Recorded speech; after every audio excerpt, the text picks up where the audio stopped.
오늘은 서준이와 서연이가 피자를 먹기로 한 날입니다. 저런, 집에 먼저 도착한 서연이가 피자를 한 조각만 남기고 모두 먹어버렸군요. 늦게 온 서준이는 한 조각 남은 피자로 오늘 저녁을 버텨야 합니다. 피자를 지구로 바꾸어 생각해볼까요? 피자와 같이 지구에서 사용할 수 있는 자원에는 정해진 양이 존재합니다. 하지만 지구의 자원을 이용하려는 사람은 너무나 많고 우리는 단 하나의 지구를 가지고 있습니다. 과거에 우리가 무분별하게 사용해버린 지구의 자원은 수많은 환경 문제를 일으키고 있고 현재와 미래 세대가 그 아픔을 떠안고 있습니다. 이대로라면 마스크가 아닌 방독면을 쓰고 다녀야 할 날이 얼마 남지 않았을지도 모릅니다. 이를 막기 위해 필요한 것이 바로 지속가능한 발전입니다. 지속가능한 발전이란 현재 세대의 필요를 충족시키면서 미래 세대의 필요를 충족할 능력을 저해하지 않는 발전을 말합니다. 사회적 측면, 환경적 측면, 경제적 측면을 모두 고려해 자연과 사람이 공존할 수 있도록 조화롭게 발전해 나가는 것이죠.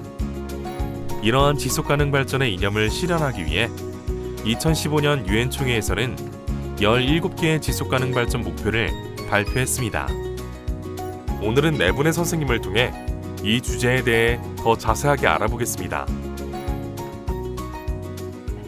안녕하세요.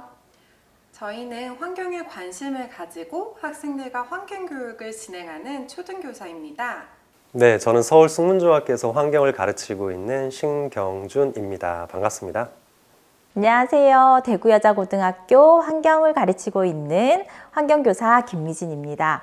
네, 환경과목 수업에서는요 5가지를 학습하는데요. 생물 다양성, 자원과 에너지, 기후위기, 지속가능성, 그리고 행동과 실천 이 5가지를 학습하고 있죠. 환경 수업을 통해서는 환경관, 그리고 생태계, 그 다음에 인공환경과 자연환경과의 상호관계, 그 다음에 우리가 직접 생활을 하면서 부딪힐 수 있는 다양한 환경 문제들, 더 나아가서는 우리 지역과 그 다음에 국가와 국제적으로 일어나는 환경 사건들이나 환경 문제를 직접 탐구해보고, 그래서 이거를 막기 위해서 프로젝트를 해나가는 수업을 진행하고 있습니다. 환경교육이 중요한 이유는 미래의 주인인 학생들을 대상으로 하기 때문입니다. 우리가 역사를 배움으로써 현재를 돌아보듯이 환경교육을 배움으로써 미래를 대비할 수 있습니다. 환경교육을 그냥 받는 게 아니라 내가 왜 이 교육이 중요하고 이것을 알았으면 반드시 실천과 나눔을 통해서 우리 지구 공동체 시민이라는 것을 반드시 깨달았으면 좋을 것 같습니다. 학교에서 진행한 환경교육 사례 중에 가장 기억에 남는 것은 빙고 프로젝트입니다. 빙고 프로젝트는 되다비와 비정부기구 NGO의 합성으로서 학생들이 환경에 관련된 비정부기구 단체가 되어 학급뿐만 아니라 우리 학교 전체를 대상으로 환경 문제의 심각성에 대해 알리고 변화를 촉구하는 챌린지를 운영하는 부스 활동을 진행하였습니다. 빙고 프로젝트의 목적은 학생들이 환경교육 시간에 배운 내용을 아는 것에서 멈추는 것이 아니라 직접 실천하는 데 있습니다. 따라서 빙고 프로젝트를 통해서 학생들에게는 크고 작은 변화가 많이 일어났습니다. 예를 들어서 어떤 학생은 선생님, 제가 빙고 프로젝트를 했는데 길거리에 떨어진 쓰레기를 그냥 지나칠 수가 없었어요 하면서 쓰레기 줍는 모습을 사진 찍어서 학급 SNS에 올린 학생들도 있었고, 학급 회의에서는 우리 반 분리배출을 확실히 하기 위해서 분리배출 1인 1 역할을 지정하자라는 의견도 나왔습니다. 또한 학급 규칙으로는 우리 반에서는 이면지를 꼭 생활화하자라는 규칙을 지정하기도 하였습니다. 학생들에게 작은 변화일 수 있으나 지구에게는 큰 다양한 변화들이 우리 학교 현장에서 일어나고 있습니다. 우리 학교가 지속 가능한 학교가 되기 위해서는 어떤 공간이 필요할까라고 얘기를 했더니 아이들이 이제 우리 학교에서 진짜 불필요한 공간이 있나, 꼭 개선돼야 될 점은 무엇이 있나 설문조사도 해보고, 그 다음에 인터뷰도 해보고, 그리고 본인들이 공간을 하나하나씩 뒤져가면서 지금 현재 2학년과 3학년 건물 사이의 빈 땅에다가 아이들이 이제 생각한 첫 번째 프로젝트가 한평 프로젝트라는 거예요. 한평이라는 거는 한 평의 땅을 12개 공간을 마련해서 원하는 학생들, 팀을 이루어서 그 공간에다가 모종이나 씨앗을 심어서 1년 동안 키워보는 그러한 프로젝트거든요. 그럼 일단 공간을 조성할 때 건축 동아리 학생들이 먼저 방부목이라든지 기와장을 가지고 그다음에 디딤석을 가지고 직접 공간을 조성을 했고요. 그다음에 환경기획단 학생들이랑 그다음에 학생회 학생들이 함께 모여서 거기에 있는 프로그램을 어떻게 운영하면 좋을까 고민을 하다가 전교생들에게 원하는 학생들이 땅을 분양받아서 원하는 작물이나 원하는 꽃 모종 또는 씨앗을 뿌려서 직접 열매도 가지게 되고 그 다음에 또 가드닝을 하게 되는 그러한 실천을 해보는 프로젝트였습니다. 동아프리카 지역 중에 말라위라고 하는 나라가 있어요. 이 나라에서는 14살의 윌리엄 캄캄바라고 하는 청소년이 있었는데요. 학비가 없었어요. 그래서 학교를 못 가게 되었어요. 그래서 이 친구는 집에서 동네에 있는 마을 쓰레기장에서 자전거, 그리고 라디오, 그리고 발전기, 풍차를 모아서 마을에 풍력 발전기를 설치했대요. 그래서 이 친구는 말라위 윈베 마을에 물과 전기를 공급하는 풍차를 만든 인물로 유명해요. 이 친구는 영화, 책, 테드에도 소개된 인물이고요. 이후에 이 친구는 미국의 다트머스 대학에서 환경학을 전공하러 떠나게 되는 거죠. 그럼 이 마을 사람들은 마을을 떠나지 않고 지속 가능하게 그 마을에서 계속 살 수 있게 된 14살 청소년의 성공 스토리예요. 이 친구가 만들었었던 재생에너지인 풍력 발전은요, 우리에게 아주 큰 영감을 주고 있어요. 그래서 우리 한국에서는 제가 만나고 있는 친구들과 어떤 활동을 해볼까 하다가 절약이 가장 깨끗한 에너지구나. 우리부터 절약하는 건 어떨까? 그래서 우리는 지구촌 전등극이라고 하는 환경 캠페인을 직접 서울 광장에서 해봤어요.